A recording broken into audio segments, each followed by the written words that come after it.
Welcome to Truth No Chaser. I'm Ashley. And I'm Jay. And I'm Frank.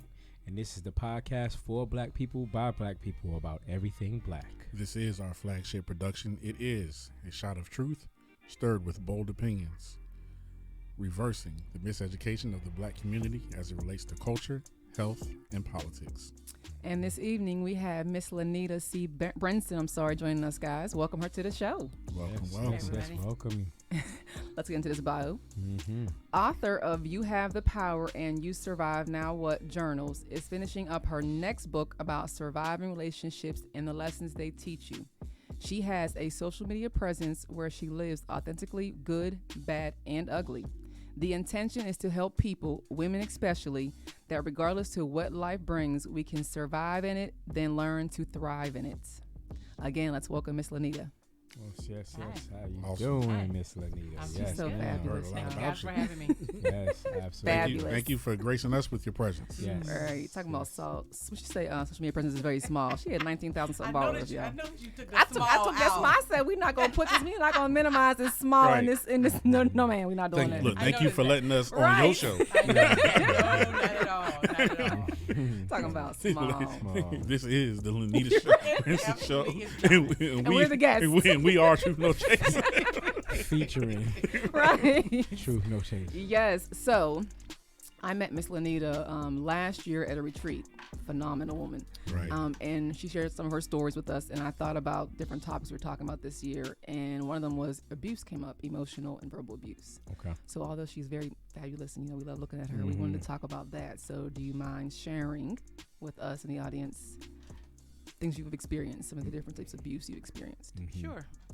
It's not since I got the text from you, I really have Yes. been sort of pondering and thinking about, do I really want to sort of make these words come out of my mouth? It's not a topic that is very common in our household Right. in terms of parents and grandparents and those types of things. So I've written about it recently, but actually speaking it made me very nervous. But nothing happens necessarily by accident. So I said, okay, well, here, may as well get it out. Right. My mother is very open about her story. My mother was a product of abuse in her household. My grandfather was abusive to her. Ironically enough, as he became older, she ended up taking care of him. And then my mother, beyond the relationship with her father, was married a couple times, and they were abusive as well. So I have a short memory of remembering that's not what I want. Right. So with great intention, I was like, I won't be choosing these kind of men. I won't, and I never blamed my mother. Right. I always blamed him. But I knew what I didn't want. I just have never seen my mother in what is considered a successful relationship. Mm-hmm. So I just knew what I didn't want. So I would steer sort of towards that direction. It's so ironic how things work. I've ended up in probably 2 or 3 relationships that were abusive. And when you hear the word abusive, you think physical. Right. You think somebody's punching you in your face, knocking you around. Honestly, not my story at all. While I've never been physically hit, the emotional and psychological trauma of being attached to a person who is dealing with their own demons is traumatizing. As much as wearing a physical scar, there's an emotional scar as much as sometimes you want to forget it exists. Right. Can be triggered in different situations, different conversations, different types of things. Probably one of the ones that it's not relatively recent, but the last one, and I swore that it would never happen again, and it's been probably 10 years now. So I like to think that I'm beyond that line of thinking. It was a guy that I met that I had known him for probably about 2 or 3 years. He was extremely persistent with asking me out. I run into him here, run into him there, and my answer was always no. My first instinct was always no, but thank you. You have to be graceful with the rejection because it can trigger other people. So that's a whole other topic. Unfortunately, that's a It's real a thing whole today. other topic. Yeah. So I finally gave in after about 3 years and let him take me to dinner. And that just turned into a kind of a relationship. Then I started letting him come over. He already knew my son. My son now was 23, but at that time my son was maybe 8, 9, somewhere in there. And he knew my son because of how we would run into each other. As a single mom, your child is sometimes attached at your hip. If you saw me, you saw him, that kind of situation. So I finally let the guy take me out. turned into a relationship, and he got me with the story of his children. He was fighting for his children with his ex-wife, and ex is in quotes because she actually, of course, I found out much later it was not actually his ex, but that's a whole other show as well. Jeez. Yeah, it's pretty multifaceted. Okay, yes. Yeah. So we got into this relationship, and it was going pretty decently. You know, we moved in together, big mistake. We combined finances, bigger mistakes. Then his children would come on weekends, but he would be away working on weekends. So I became. You had them. Yes. Set up. Can you say set up? Because that was a setup for me. Because all I knew was children want to be with their father. He's fighting for custody. And, you know, the story that he told, my heart went out to, well, let me save these children. I always wanted to save somebody, child. That's also a whole other show. I missed a lot of shows wrapped up in this one story. So he just played on your heartstrings. Oh, my gosh. We got part 2s and 3s. Right, and 4s. right, already lined up. The emotional strings were very easy for me because my first instinct for people is to help, even at the detriment of my own situation. But it's always such an afterthought that I jump first and I'm like, okay, I shouldn't have volunteered for that. Yeah. I should have said no. But I was so far into it until it just, and abuse is not something that's blatant a lot of times. Right. It's not like somebody's knocking you around on your first date. We're talking a year into the relationship where I was like, okay, something is off. And I should have remembered, I said no initially, just instinctively. It was then telling me this is not a situation you need to be in. Dealing with his own demons, there was a situation with his son, and his son and my son were the same age. So their interaction was always very strained until one day we were on some sort of family trip, and I saw him really sort of flip off on his son. And it was public, and it was bad. I was scared, and it wasn't even me. Right. And I was like, okay, so this is in him. This is a problem. So in my mind, I go back to what I saw my mother experience, and I said, there's a problem. It's going to be a problem. I felt stuck at that point because for me as a single mom, there was always a financial situation. Right. So he became sort of the hero. He would come and make sure that I was good, make sure my son was good, sign him up for this, showing up at the practices. So he became all that I said I needed because I said I needed. So he morphed into To being that person. Yeah. But one thing about that, if that's not who you are authentically, you are not going to be able to maintain that facade forever. Year and a half into it, of course, the layers start to peel away, and I start seeing different little things, and it's like, okay, how do I get out of this? But I was also dealing with my sister who had been diagnosed with cancer. She was passing away. So I was helping take care of her, which became issues because I also helped take care of my brother who had passed away 10 years before that. So literally I'm dealing with a lot of things at once. I just needed home to be a place where my son was. Right. You know, I love this guy, but I don't think I was ever in love with him. I just wanted some sort of security, even if it was a made up one. Yeah. Which it ended up being sort of that situation. The head really came when we had started taking marriage counseling at our church. Something I wanted to do.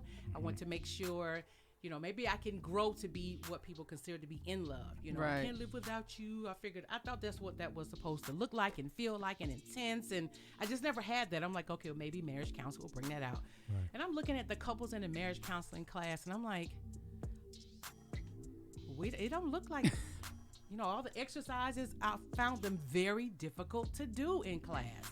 Say this to your mate, turn to your mate face to face and do these exercises. They were very difficult to the point where I had to use the bathroom a lot during this class. I just need an excuse one second. It's like, but I'm not looking at him like she's looking at him or he's looking at her. I said something was wrong. So I went to talk to the leaders of the class after class and explain sort of my dilemma. So they decided, well, let's do marriage counseling separate. Let's do it away from the class because clearly there's some issues. Let's just resolve what they are. But let me back up first. How did we get engaged? Because I skipped that whole situation. Yeah, I thought y'all were going to counseling just because I attended. I wasn't engaged because I got a ring, and I figured that's what I was supposed to do. Well, the relationship was really, really not good. But he would travel for work, so that was always my break. It's like, okay, I have his kids. The kids are good. It's not their fault. But I had a break from him. But I was a parent now from 1 to 3, and it was more than I had genuinely. But you figure when you marry somebody, you marry all of their kids and everything. So I was that mom. I was that bonus mom. You know, that's when that title was becoming kind of really popular. It's like, okay, bonus mom. got some bonus kids. And yeah, not that fun. So we're strained, relationship strained. We're arguing before he went out of town on one of his weekend trips for work. And I had decided while he was gone, I can't do this. Right. I cannot do this. He comes back from the trip early, and I didn't know it. I'm in the bed asleep, and I look up, and he's standing over me, but he's standing over me with my son. Oh. We didn't have his kids that weekend, but with my son. He said, I need you to come into the living room. I'm like, what is it? I'm looking at my child, and I can see this sort of glee on his face. He's happy. Okay. He's happy, but I'm wondering, why is he home and why is he waking me up? Well, he proposed that night. But remember, I had already decided in my head You were gonna be done. I was done. Right. I needed to end this, but I think he must have felt it. He would have been crazy had he not. I don't know where the ring came from, but he incorporated my son into this proposal. To pull on your heartstrings And my again. son was behind his head going, say yes. And I'm like, oh, shit. Yeah. I said yes, and the very first thing I said was, how am I going to get out of this? To myself. You know, you're supposed to be happy, and you're posting the picture, and I was posting nothing. But I was just like, okay, this is not. So following this, I'm really just going through the motions, just trying to figure out how was I going to get out of this. Started the counseling. Fast forward, they were counseling us one-on-one, and even in telling the story, and this is the only place I felt like I could really be honest, lay it all out. I told everything. Things weren't really going well. What I didn't say was it, because we had commingled finances, all of the money was going into one account, although I did keep a sidebar one just in case. It was small. It wasn't enough that I could do anything with, but you know, I could eat if I needed to. Well, this man wasn't paying the rent. I came home one day and there was an eviction notice on our door. Oh. I was livid, like to the point of, is a crazy lady outside walking down the street? Do we call the police? Oh. Because I was that angry. Right. There was no explanation. He was sorry. He needed to fix his truck. Blah blah blah blah blah. It was something, but this was also entangled in the counseling separately. I got a ring on. We had to move suddenly. We running from the rent man, and it's just like, this is just not the life I envisioned. Even as a single mom, I wasn't doing this bad. Right. So doing the counseling, that was the only place I felt safe. So that's when I told everything. Even though he was next to me, I was a little nervous. That's when everything came out. It's not working. I don't know if it's, and they flat out said, we counsel people all the time, and we tell people spiritually, whether we think they're yoked or not, this is not a good situation. And this is, I'm just going to advise you, and you can do what you want, that you all not get married. This is not working. I felt like I had won the lottery. I said, okay, it's not just me.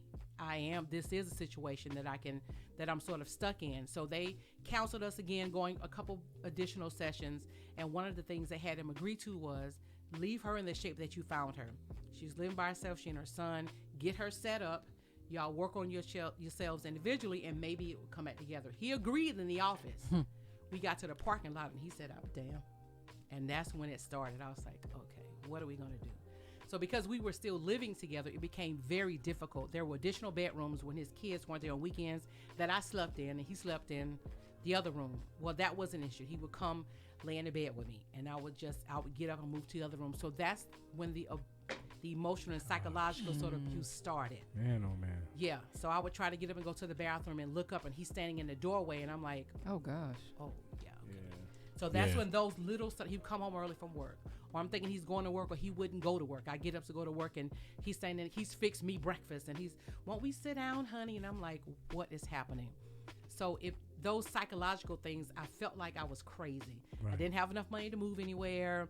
I was really trying to keep a lot of that from my son because he adored this man, which made it even more difficult. It's like, and it was the only person, because his father was not present, it was the only man I had ever seen my son adore. That somebody was present for, that my son would hug, and that did something to me. Again, the heartstrings. So I was like, okay, how do I keep this from my son, but still be able to, I can't do this.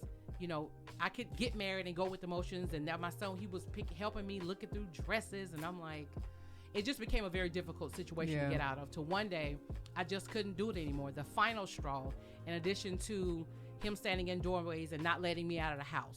If I have to be to work at a certain time and I've got all my things, he's at the front door, let's talk. Let's save this relationship. I got home one day from work. Nobody was there. This was one weekend. His kids weren't there. My son wasn't there. They had gone somewhere. He comes home, and the kids are like, oh, my God, we got a surprise for you. You're going to be so happy. He sends the kids to their room, and he comes in the room with me and closes the door and locks it. So I'm prepared, like, okay, what is happening? He had bought a necklace.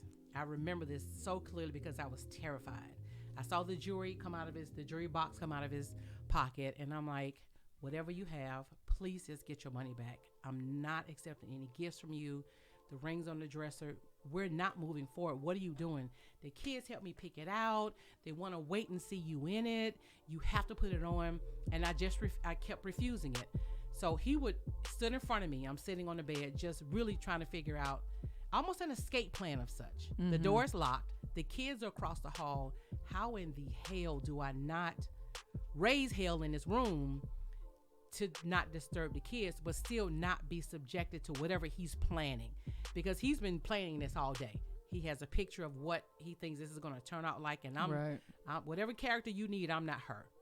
So I kept saying no. He takes it out of the box. He shows it to me in his hand, and he actually unlocks it. So he's walking towards me, wanting to put this on my neck, and I'm literally like some sort of a character in a cartoon. I'm from the bed to the bathroom to the side of where the window is. I'm literally almost running from him, but in silence, wanting to scream, but can't, because he is determined to give you this necklace. To give me the necklace. So I'm terrified. To finally, when he's on one side of the room, I run out of the room and I just go sit in there with the kids. But he's waiting. He's literally in the room, just sort of rocking back and forth. I called my mother. And I was devastated to call her because I didn't want to incorporate that into her. We had recently lost my sister 10 years before and I didn't want to scare my mother. She had already been through enough. But I didn't know what else to do. I knew if I called the police, that was a whole other situation. You got a black man and a black woman and a bunch of kids. I just didn't want that. So I called my mother. I was in tears. And she said, let me talk to him. But that infuriated him even more. You actually called your mother? Blah, blah. That's the night I actually left. I got my son. And but prior to that, I had enough intuition to pack a bag for my son and pack a bag for me. I said, if ever I come to you in the middle of the night and say, let's go, don't question me, just get in the car. Well, this was at night. His kids were crying. He was crying. Nobody understood what was happening. So I didn't come back at all until he wasn't there. He went to work the next day. I came and got some clothes. That weekend, he went on a golf trip. I got some of my friends that I sing with. I said, please don't ask me any questions. I need help. I ran to a U-Haul. Within one day, the weekend he was gone, I moved everything out, and I never looked back. He would see me at church. He would see me in different places. I left the ring on the dresser. I get to church one Sunday. He's coming towards me with the ring. I was like, you must be on drugs. We are in our church. Are you kidding me? But I never looked back. I finally had to explain to the kids. I didn't explain to my son, honestly, and he's 23, probably 3 years ago, exactly what happened. Because he couldn't handle, I just didn't want him to have to deal with that. But I didn't know what was worse, telling him or not telling him. But a friend of mine helped me live in a hotel. We lived in a hotel probably for about 6 months before I could save. I had a decent job, but when you're trying to pay that and eat and gas and all of those things, it was just it was a lot. And then having to look at my son's face and he's wondering, why are we still staying in a hotel? But at that point, it was fun for him. But after a while, it's like, so, I mean, where do we live? Like, do we live someplace? But I had a friend of mine that I worked with that was a blessing. It was one of my colleagues. He would pay for us for like 2 or 3 weeks at a time. And then when I could pay, I would. So, but I never looked back. I gave the ring back. And we were probably 6 weeks away from a date that we had set. I couldn't do it. Yeah. The closer we got, the more afraid I became. And I feel like in my heart of hearts that had I gone through with it, he would have put his hands on me. Because from a sexual standpoint, if I would refuse him sexually, he would lay his body, and he was an ex-Marine, would lay his body on top of me, like literally just lay there and let his body weight sink in until I gave in. Terrifying. So it's not just physical.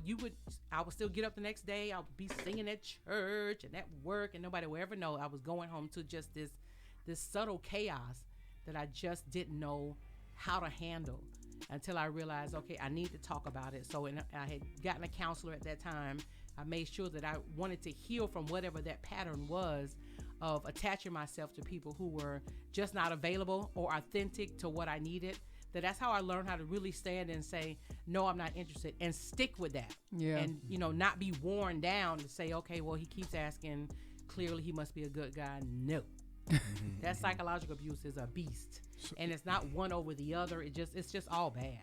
So what do you, in that case, like that's more than delusional. Yeah. That's like controlling. And what would you, or would you call that, like, let me not diagnose myself, like, would you call that delusion, or would you call that just controlling? I'm sorry, that's what I think it's both. I think it's both. I had a conversation with his mother much after that. Older lady, they live in the country. She's got a big farm, and she said, "Baby, I should have warned you. His father is the same way, and I didn't know how to handle it then, and I didn't really know how to tell you." She said, "I just hate to hear that he's like that, but I know exactly what you're dealing with, and I just wish she had cared enough about herself."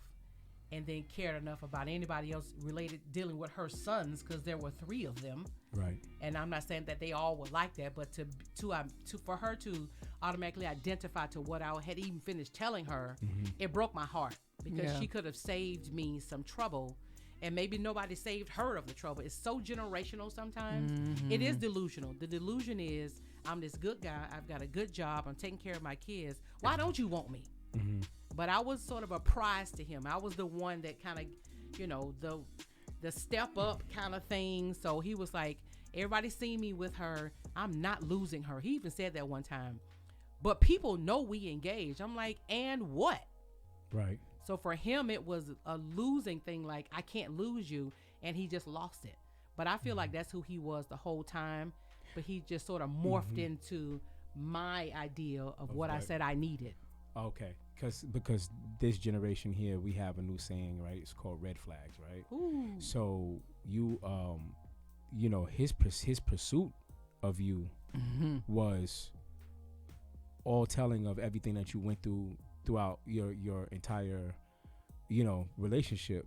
And not to offend you, let me just No, not at all.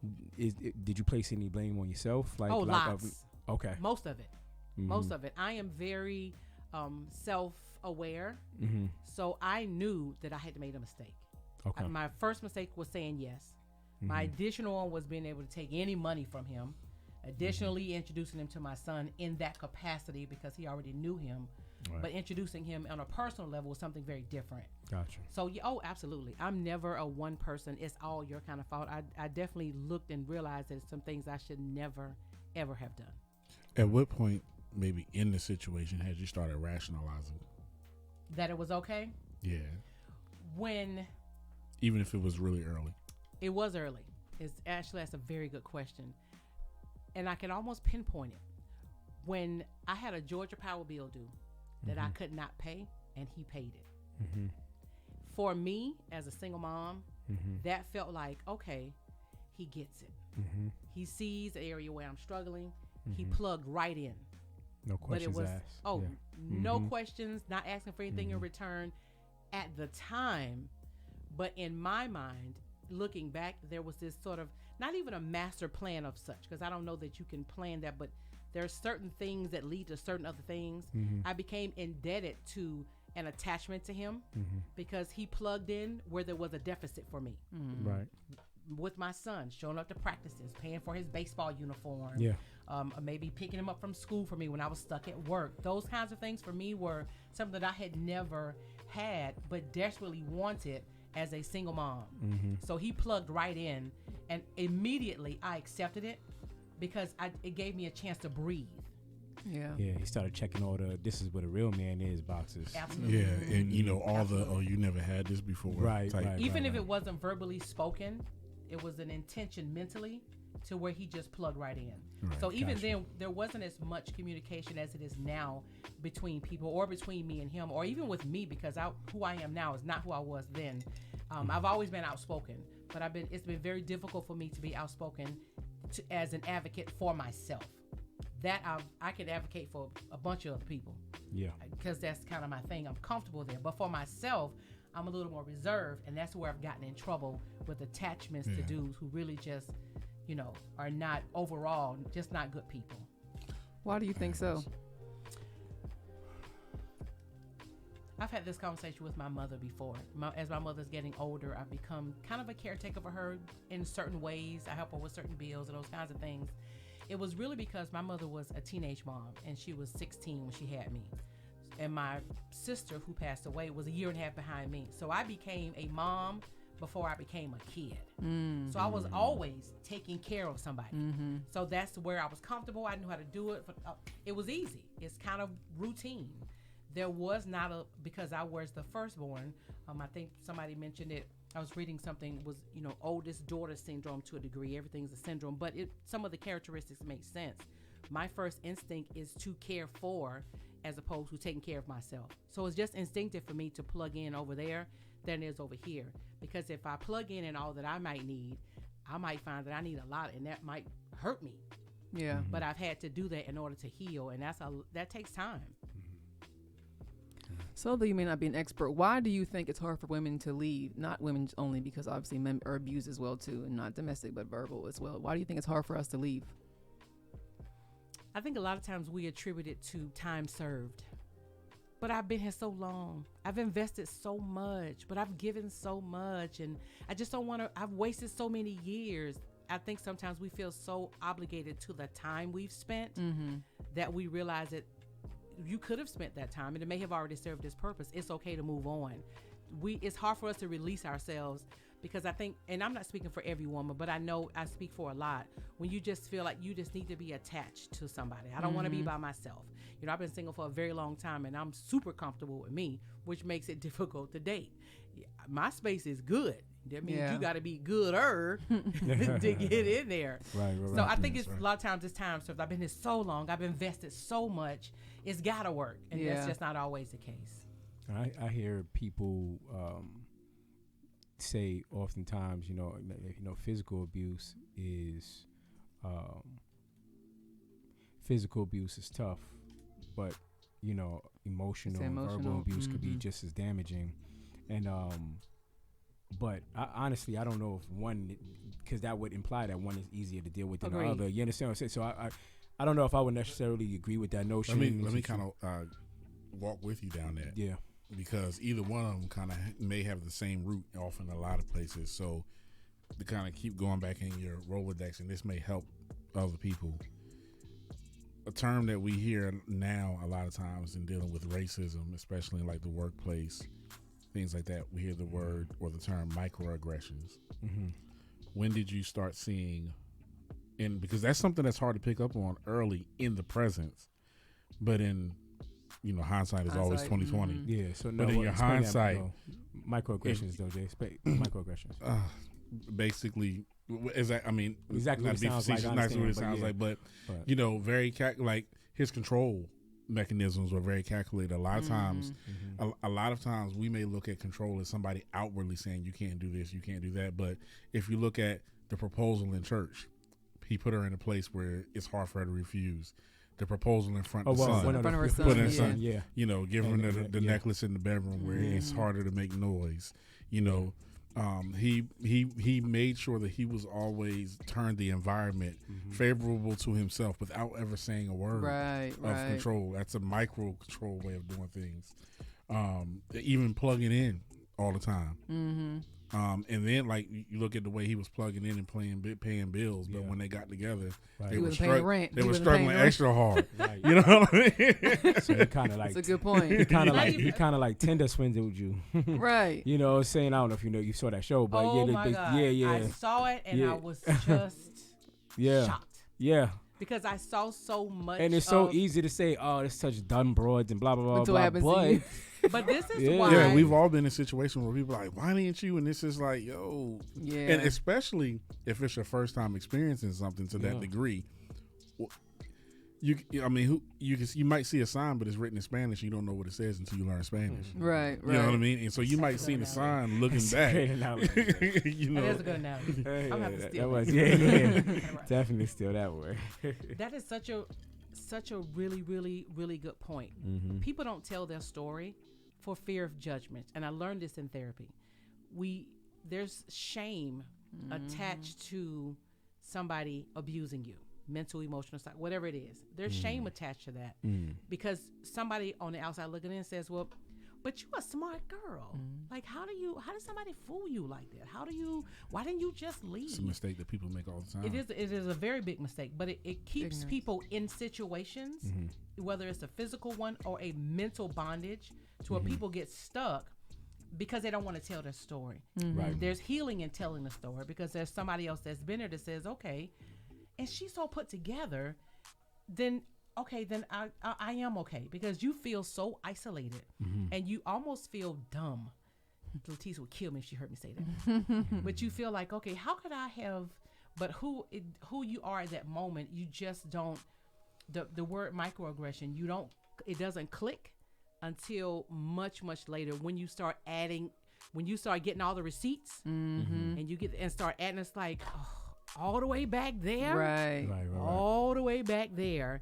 That's this whole, it's really a tough situation, because healings come from telling it, but shame somehow gets attached to it by telling it sometimes at the same time. So it gets pretty difficult. When you say it out loud. Oh yeah. Even when you hear it, when you tell your own story, you hear it out loud, it's like, oh Jesus. Right. Yes. Oh Lord, was I thinking? But you get a little stronger each time. You do. You get a little stronger each time. You really do. And that actually is because I've actually finished this relationship book 2 years ago, but it's been sitting on my computer. I need to not die with this story. I have 5 short stories, 5 relationship stories that I've given, and I attach a little bit of a comedy to it, because some situations can be really intense.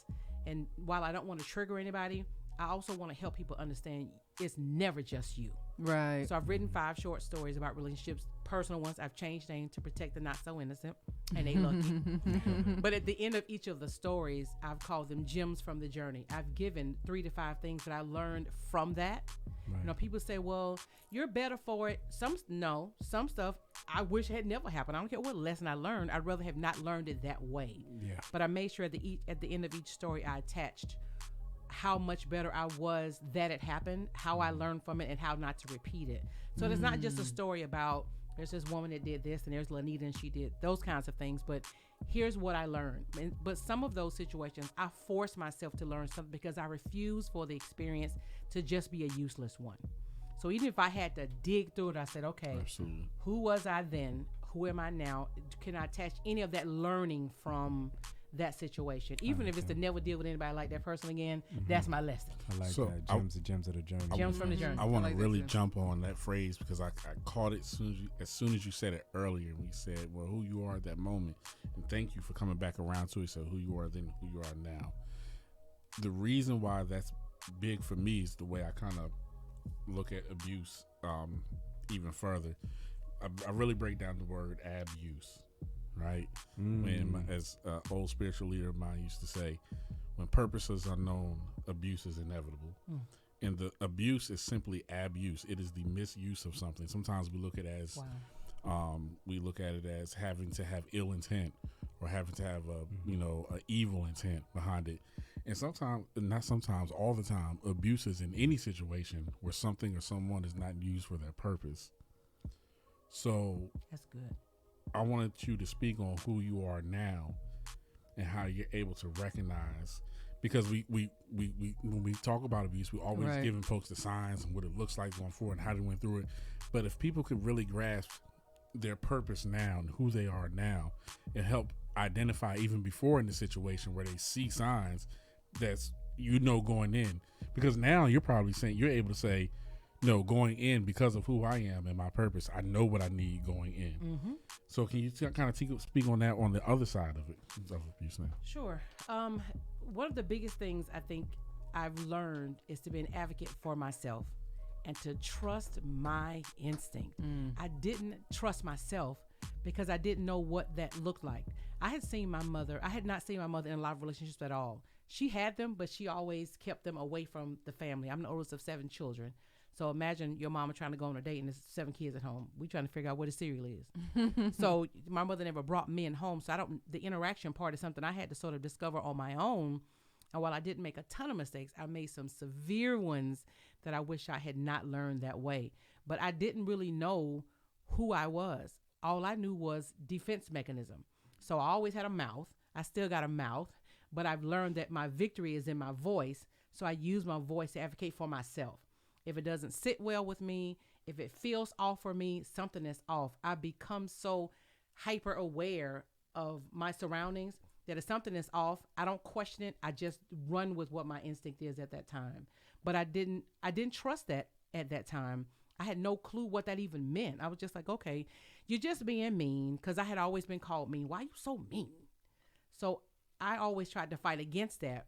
Not always, but wanted to fight against that. And then in situations, okay, don't be mean. But that meant that I was sacrificing me or my instincts by not, because I realized now that was all a defense mechanism. That was just to block you from people hurting you, but people still hurt anyway. So you're not avoiding anything. What you're doing is keeping good things from coming in by blocking those things. So you just have to be clearer about what's acceptable and what's not in your space. But who I am now, I'm a voice for me. And anybody that's attached to me knows that if some shit goes awry, I'm speaking on it, whether you agree or not.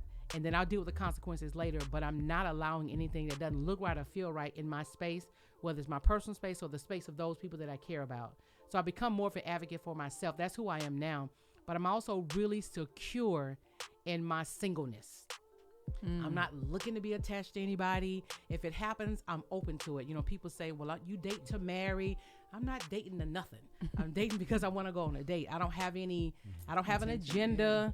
I don't have this sort of any motives in that. I go because I may want to go on a date or I enjoy somebody's company. If something comes from it, I'm good with it. If it doesn't, I'm good with that too.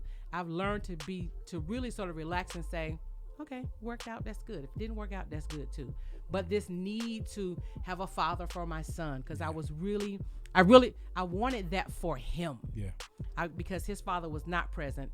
I knew that, you know, some moms say, and no disrespect to anybody, my son needed his father. Yeah. My son needed a father figure, whether it was his or not. I knew that. And I knew that I could be a lot of things to him, but I could never be his father. And so I made sure that his father, when he wanted to, could get him, that he could. I kept those channels open on purpose, so it would never be said, oh, she didn't. Not true. But I know now that I was enough then, and I'm enough now. And that's okay. If I'm attached to somebody, then I'm making them greater and they're making me greater. Dope. But trying to look for somebody to complete me, no, I don't. It's not necessary. And it kind of sucks. I'm gonna be honest with you. You know, guys like that, because it really messes up the next dude. It does. Right? Oh, because gosh, yeah. I Absolutely. know there are some men that are persistent because they just like what they like. Mm-hmm. They know they see it in you. They know what they like. They know what they're attracted to physically. They know that they're attracted to, you know. So the next dude that's persistent might show a few flashes of the guy that you were, you know what I'm saying? And I'm out the door. And you got You're this absolutely guard right. up now. You understand what I'm saying? That My he homie did- like, what I do? Yeah. Right, that he didn't It does earn. suck, you're right. He didn't even earn that label. Yeah. But because of what had happened before, and persistence is something that I do like. I am an aggressive woman, not in terms of like aggressive, but I'm a strong woman. So I like a man that can be like, okay, so we going to dinner, and can you meet me here, such and such and such, Yeah. and I like that. Yeah. But now I know if it doesn't feel right. If it feels right, I'm okay with it. But it took me a long time to be okay with a man being persistent with me, because initially I was like, nah, that means he don't take no. That means he gone. That means, and it was unwarranted for him. And I may have passed up on somebody that was good that came after him, because I was just so scarred from this guy because he was so persistent, and I said yes. Right. Yeah. And, Yeah, I want, before you go, just really quick nugget. Love what you said, being secure in your singleness. Yes. You know, alone doesn't equal lonely. At all. Right. So that's dope. That's like, it. I That's wish people perfect. would latch on that. Just Pin to, that to, comment. to spin the block back on the abuse. I read somewhere, I found this interesting. I want to see if maybe I can get a little clarification from you. That verbal abuse is not only speaking aggressively or violently, but verbal abuse could also be the unsaid. Verbal abuse could also be what the silence. And it's you know, I think they call it withholding or whatever. But so I wanted to, because I didn't quite understand it. I mean, I do and I don't. You know, as far I mean, So maybe you can shed light on maybe what that means. That's actually relatively new. Okay. I probably heard it where it's new to me. It may not be new, period, but I heard it probably sometime within the last year or so. And I really, like you, had to sort of ponder how do you get to that? How is verbal abuse? Verbal silence, means speaking. Verbal abuse. means, so how could nonverbal also be abusive? But here's what I think it is. Okay. And here's how I think maybe some people get to that. There are situations where I know I'm going to use me as an example. No problem. If I'm dealing with a dude and he is bugging, like he's inconsistent, which is one of my friggin' pet peeves. Don't be inconsistent. I hate that. Most women. Yeah. Right, that part. Yeah, that part. So I had a flashback. Sorry. I'm back. Nah, back. consistency equals security, Come back. Yes. which is Jesus women's main loves need. A me. woman's main need is security. Please, like literally, or just step away. Just, I'm good. You're Okay, blocking but somebody else. But go ahead. Actually, about to start We had a praising moment that. over Yeah, here. right? We had a That moment don't over want here. us to Y'all back. both, y'all want us to, We y'all want us to give you a You second? need us to cut. Secure in my singleness. Secure in my singleness. Frank, we need to cut our mics off for a minute. Put the cameras on him too. Woo, when I tell you, we went to the same place for just a few seconds. Wow, that's amazing. So one of the things I know in a relationship, or if I'm in some sort of, some people call it a situationship, which I don't necessarily like, but if I'm dealing with a person and I hadn't talked to him in a couple of days, and I'm a daily kind of person. If we dealing with each other, I need to hear from you every day to some degree. If I hadn't heard from you at all, and on day 4, you call me, I'm not answering the phone. They're considering that to be a form of abuse, because now I'm withholding my communication with you because I'm angry, as a way of teaching you when I call you or talk, you need to answer the phone. Or in some cases, I've heard another lady say, or somebody else said, wasn't a lady, was a guy, withholding sex. If you're withholding sex intentionally from me because you're mad with me, that's a form of abuse. So that's how I've heard it explained. I do think it's a bit of a stretch. I can see the non-communication. If you're my husband and we're married and we're trying to communicate, and communication is something that we're working on, it's foundational for a relationship, and I'm trying to converse with you and you don't talk to me at all for 3 days, that could be considered a form of abuse. Yeah, okay. Well, and the key word that you used there was relationship, because each relationship has its own set of unspoken or understood rules. A wife withholding sex from a husband is different from we talking. Absolutely. And it went down on the first date, and now we on date 6, And now you ain't talking to me. right? Verbal abuse. Answer my phone calls. You're abusing me. Right. You're abusive. With an R. You're abusive. Put an R. You gotta put an R in there. Right. So you're absolutely right. The definition of what relationship is pivotal, because if we just chilling, then.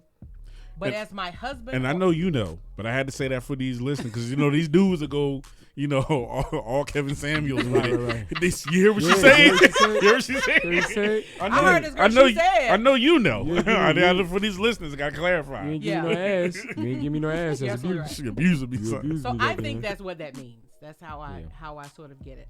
I think it's kind of a stretch, but the key is, who are we to each other? What have we established that is part of the success of our relationship, marriage, whatever it is? And then outside of that, maybe that could be considered abusive. Got you. And I think it's also probably called verbal abuse by process of elimination. It's not, no physical harm is being done to you, but it's certainly emotional or whatever. Okay. Yeah. That's what you're saying. I So on a more serious note, right? So I often, whenever I have a topic, sometimes I might get, a friend that I know that is sort of in a similar situation, and I'll say, hey, is there anything that you would like for me to ask our guests, on the podcast?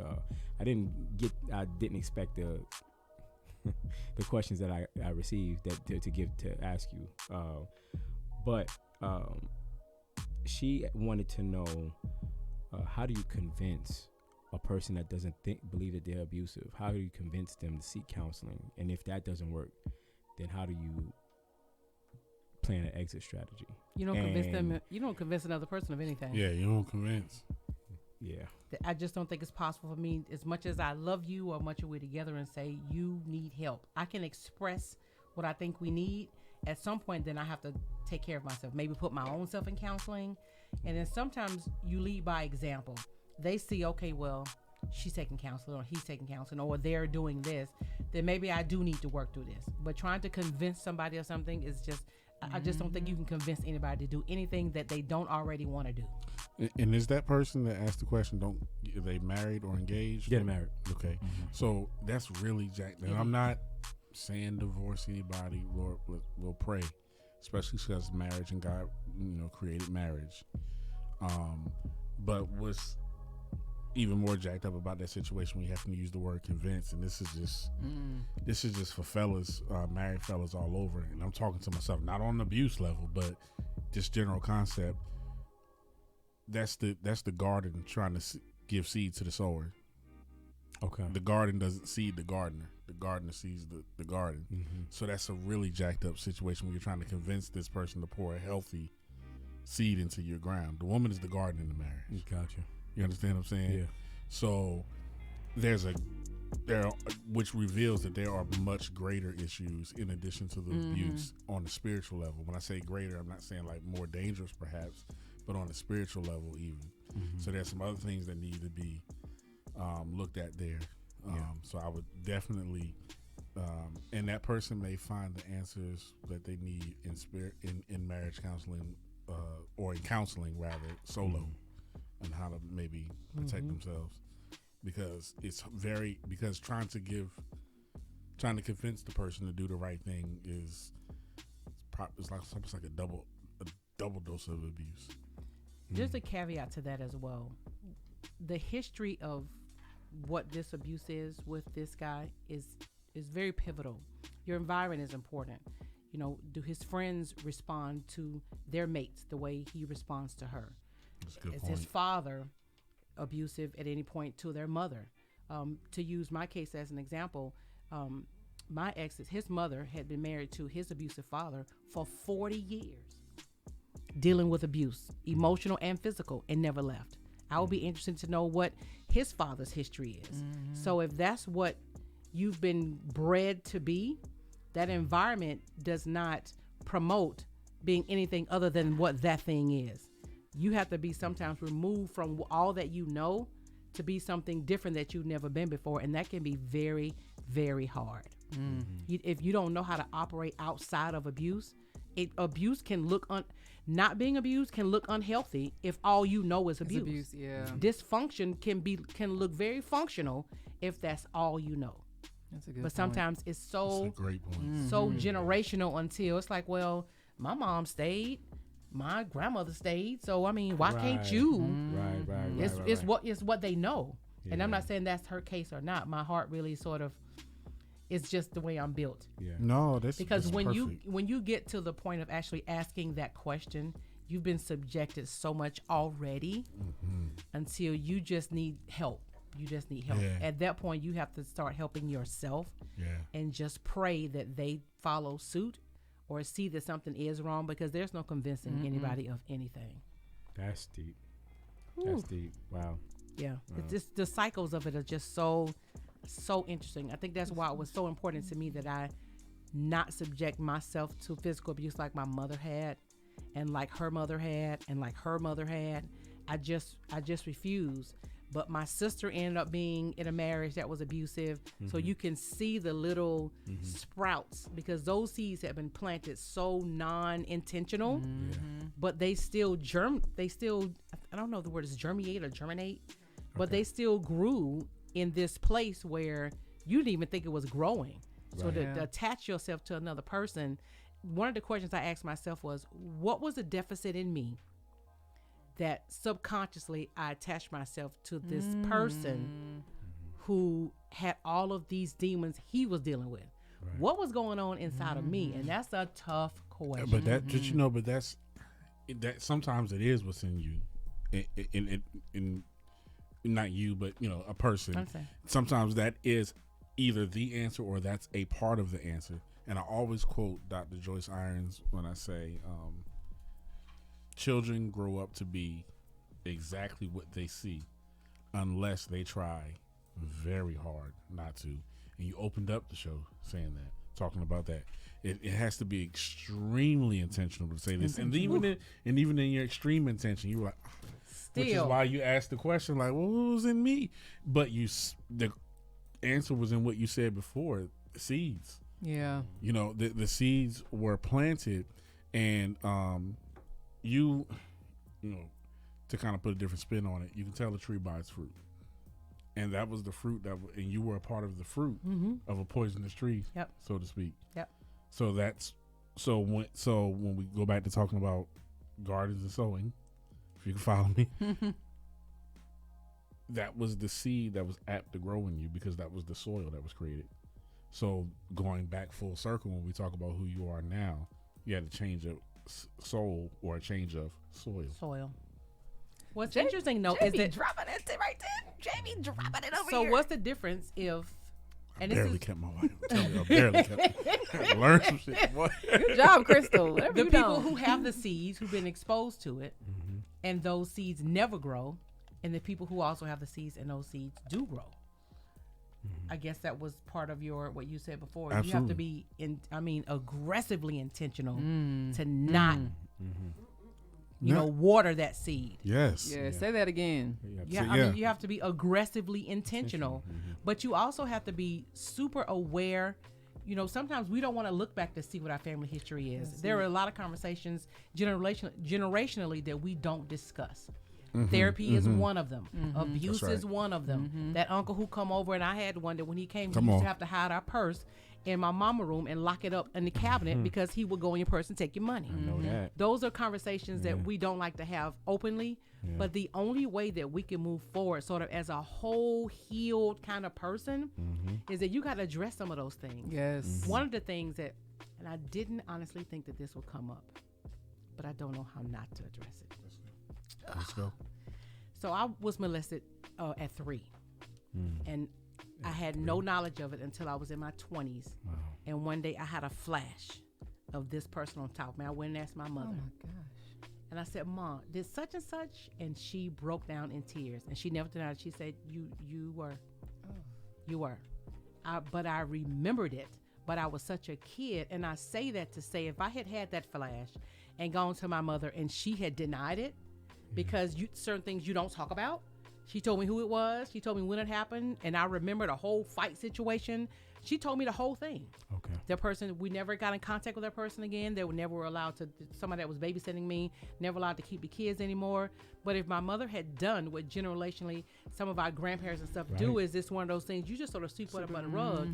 That rug is full of things that can heal us if we just lift it up sometime and take those things out one at a time. Because if you uncover everything at once, sometimes we would be devastated of all the things that our grandparents and parents have survived. But sometimes we wonder, well, how could I look back? What did your grandmother, great-grandmother, what were their home lives like? What did they deal with? What did they survive? So I want to ask you a question that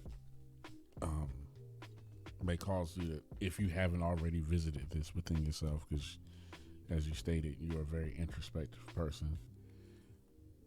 One of the ways those two connect, because molestation is about control. And then the abuse you went through, obviously control of any abuse, control is a major element, and especially in your story. In situations, so that person was able to introduce control as an element to abuse you.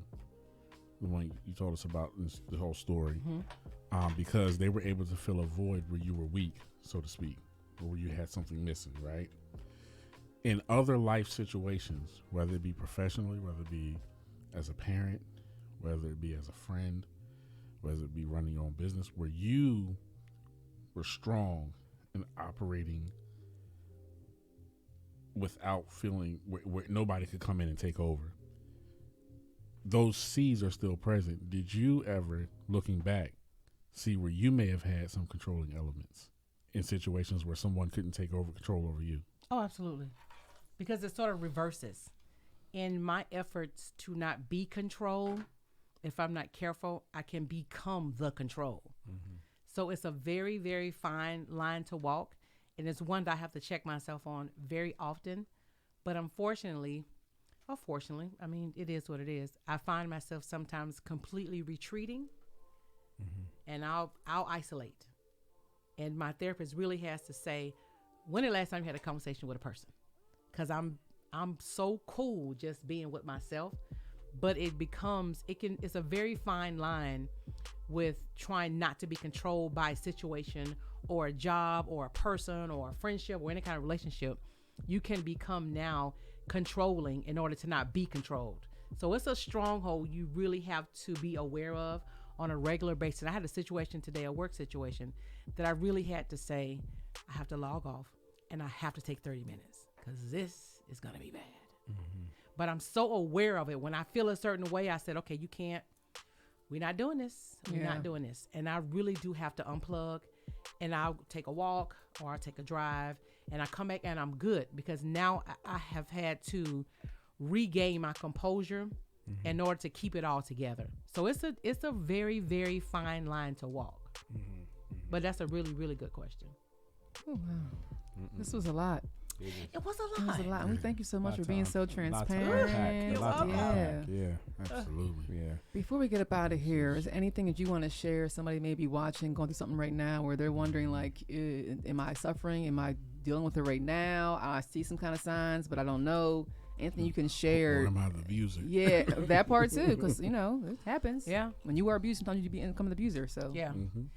It's Does that hurt people? I think probably one of my biggest things that I advocate for, that I speak on, that I'm passionate about, is for people never to feel like it's just them. You are not alone. And it's never a situation that you're in that you cannot get through. right. It's gonna be hard. Anybody that's telling you, just take the word just out. It's not gonna be easy. It's not gonna be easy at all. But I can guarantee you it's gonna be worth it. You have to be able to look in the mirror and say, I'm okay. And it has taken me years to get to that point. I like a mirror when I'm all dressed up, but when you look at that mirror raw and say, but you good, that's tough.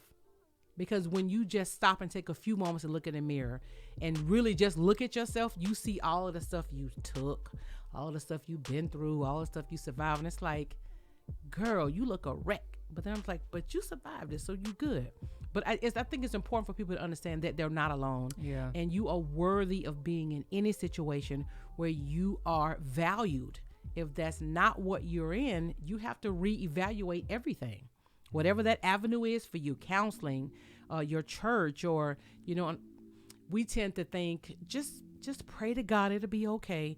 That is absolutely the direction that you need to take. It is not, however, the only avenue you need to take. You have to be an active and willing participant in your change and in your healing. You got to participate in it. It's not going to knock on your door and say, nobody is coming to save you. You got to save yourself, but you got to also do some of the work. It's going to be hard, but it's going to be worth it. Do you recommend therapy? Oh, absolutely. Because I'm an advocate for therapy. I'm just saying. I Absolutely. Yes. Absolutely. Therapy is imperative. There is nothing like being in a safe space, Right. where you can unearth all the bodies, you can tell all the dirt, and somebody can make that into this situation or this space where you feel like, okay, I'm okay, and I can get through this one step at a time. There's homework, there's facing yourself. And it's not, if you have a really good therapist, they're not always going to be nice to you. Right. They're going to make you face yourself. And sometimes that is very difficult to do because, I know I present well. I show up good. Right. As my grandma would say, you show up good. You Right. clean up good. But when you take all that off and get down to it, who are you after all of that? Are you okay in that space? And therapy makes you face that. But it's so necessary and it's so healing. Our parents and grandparents, it's not something. My mother knows I go to therapy. She doesn't never ask me about it, but I make sure I always let her know I had a good therapy session today, and she just sort of, okay, that's good. It's just not something they ever talked about. Yeah. She's not against it. She's not an advocate for it. She just, as long as you happy, I'm good. That's how she sees it. So I'm an advocate for it 100%. And it takes a while. People think therapy, I'm just going to find me a therapist, call my insurance. And I've gone through 3 therapists before I got to a therapist I felt like that I could relate to, that understood who I was, but that was strong enough to say, your shit is raggedy. But let's fix it. Yeah. Let's start it. Let's fix it. But you gotta tell me the truth. But Right. you gotta tell you the truth first. Are you really okay? And let's unpack that. So recommendations on finding a good therapist. If I've never been to therapy, I don't know anything about it. I don't know who to reach out to. How do I find one? So for me, my initial ones, I went through my insurance. That proved not to be a good avenue for me. Although I have heard some very good stories about it. But for me, my insurance was very blanket. Yeah. Here are therapists in your area. What's your zip code? Here are the ones. Here's how much we cover. The therapist I have now was actually recommended by another therapist that was recommended by somebody else who wasn't taking clients. So the referral for me was start asking people, or it's not something you walk and say, hey girl, you cute. You got a therapist? You know, it's not that, but in a situation where you trust, the word of mouth for me proved to work very well. And I'm very grateful because I feel like it's somebody that understands me as a person, the whole person, and knows enough to say, this ain't right, let's fix this. Yeah. So referrals work for me. My insurance gave me the couple years that I did go through insurance that they had referrals and it covered quite a bit, but that didn't work for me. Okay. Oh, thank you for all that. Tiff, you got a question? I don't have a question. I just wanted to piggyback off of what Lanita said. What you can do also is, as she mentioned, contacting your insurance company, and the specific department you want to speak with is the EAP, That's good. Employee Assistance Program. And when you call them, you just call your insurance. You tell them that you want to be connected to the EAP department, and they will then ask you specifically what you're looking for. They will ask you some triggering questions just to make sure they're pointing you in the right direction. And then they will then go forth with what Lanita just mentioned, asking for your zip code, asking if you want to speak, if you would like to see a male or female, if you prefer for it to be African American or another race. And so those are the things that they'll ask. So it's not, like you have to speak to someone at your job specifically and get them in your business. You can set it up, and typically they give you, depending on your insurance, you typically get like 3 to 5 free sessions. And typically in those sessions, you can go to one, as Lanita just mentioned, go to one therapist in your area. Hey, if it works, then you can use your other 2 freebies on that person. If you go to that person and you're like, wasn't really feeling him, you don't have to feel obligated to go back to that person. They're not offended because they got 100 other people lining up to come see them. Right. And then you can use your freebies to see someone else until you find that person that you really feel like you connected with. Hopefully you can find it within that period of time. But then, as she mentioned also, referrals obviously are always great. That's such good information. Good Yeah, point, she Tiff. literally stole that. That's exactly what I was going to say, but she explained it much better. And Tiff, I believe you can use EAP for marriage counseling, correct? You definitely can. You can use EAP. Oh, that's awesome. EAP can be used for any type of counseling, specifically marriage counseling, substance abuse, anything that you can think of that would contribute to you being a whole person. You can utilize your EAP for. Obviously, you can also contact them if you wanted some information about your investments, or if you want to look into taking some type of physical classes, like going to the gym, or they have different branches of your EAP. It's about wellness. So when you contact them, they'll be able to point you in the right direction just based on what your needs are. A lot of people don't know they have that option with their insurance. We just think about insurance for medical purposes, like when we go to the doctor and such.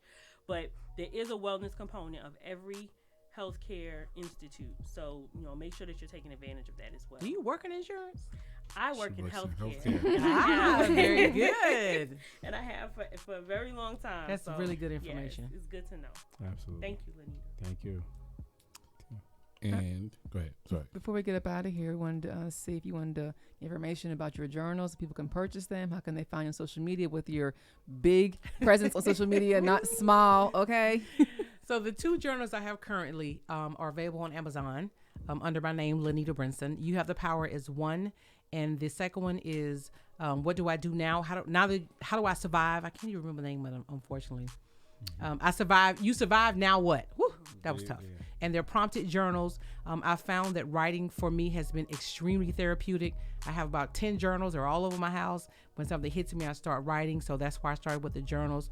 This next book, my promise to myself is to have it out by the end of the year. I'm super nervous about folks in my business, but I literally just laid it all out right here. So the gate is now open. So now I'm charged to getting it done. But on social media, my name is Cami, CAMI_speaking. On Instagram, I do not have a Facebook presence. I've always been sort of scared of Facebook, but Instagram, come join me. I would love to have you. And spell your first and last name for Amazon searchers. Lanita, Lanita, last name Brinson, Brinson. Great. Thank you so much, Miss Lanita. Oh, this was so It was a good. pleasure having you. I was a nervous This was awesome. Girl, I don't know why you did great. Wow. It was so much information. Right. Yep. So for everyone who enjoyed listening to us on your chosen podcast outlet, if you want to see the visual version of this, feel free to log on and subscribe to us. youtube.com/The Truth No Chaser. Yes, and for more awesome content and our unbelievable merch, you can also visit us at thetruthnochaser.com. And until next time, keep walking in your truth, Black people.